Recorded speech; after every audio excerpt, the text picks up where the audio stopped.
Our guest is sticking with a year-end price target of 7,000 for the S&P 500 and a target of 30,500 for the TSX. We are joined by Brian Belski, CEO and Chief Investor Officer at Humulus Investment Strategies. Thanks very much for coming on the show, Brian. Really appreciate it.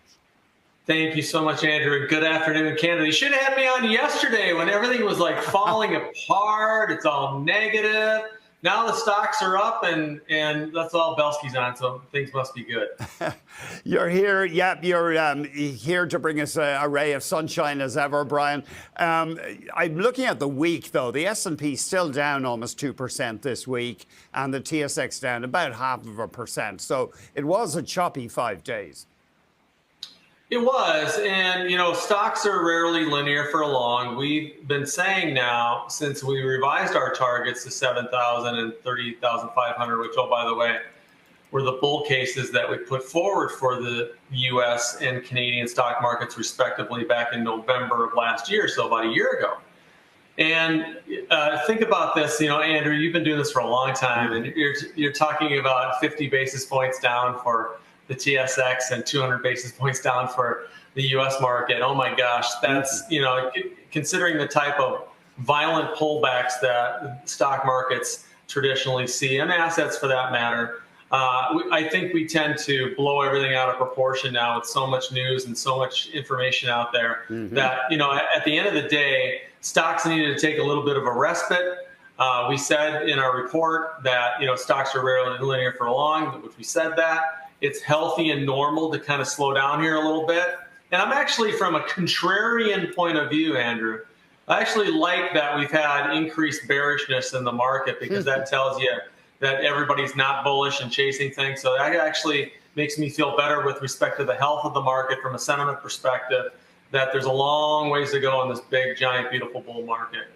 Right, that not everybody is still just piling in. So the TSX record high was November 12th, just over 30,800.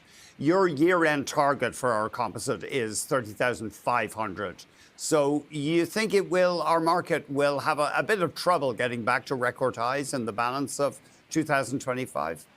Well, look at this week, how the TSX outperformed the U.S. So why did it do that at such a wide margin? Well, because of technology in the U.S. is such a big part of the component. We still think that the TSX at the end of the year, that matters more, not the last 6 weeks of trading, but on a year-over-year basis, Canada is poised to have its best absolute performance relative to what I like to call the colonies, the United States, since 1990. I think that's very positive. I think if you ask most Canadian investors, they'd have no idea that that's going on, number one. Number two, I think it sets the stage for positive performance next year, Andrew, but not as positive as the U.S., especially considering the kind of earnings growth that the U.S. is going to be throwing off.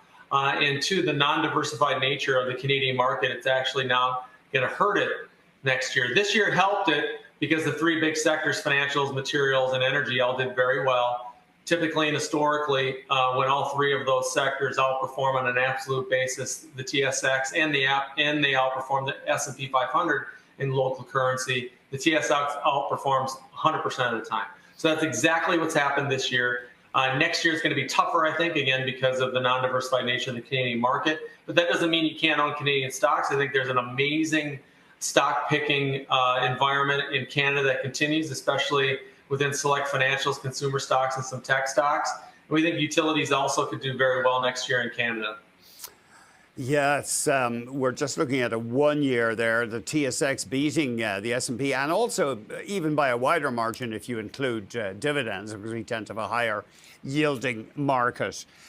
You think there is not a bubble in AI, simply, to put it crudely?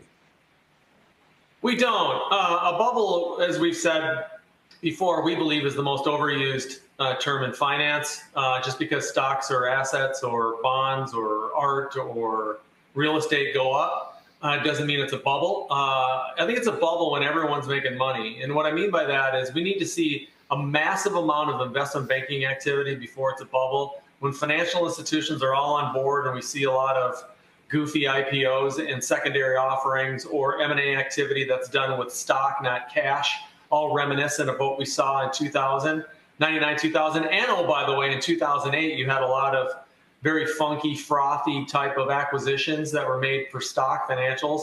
And so we're not even anywhere near that. Yes, valuations were expensive. Yes, stocks went up a lot. Yes, people were buying stocks on momentum. And I think that's why pullbacks like this are very healthy, Andrew, because it gives an opportunity to investors to be more of a fundamental investor versus just chasing momentum and chasing price performance. Brian, thank you very much indeed. Great hearing from you as ever.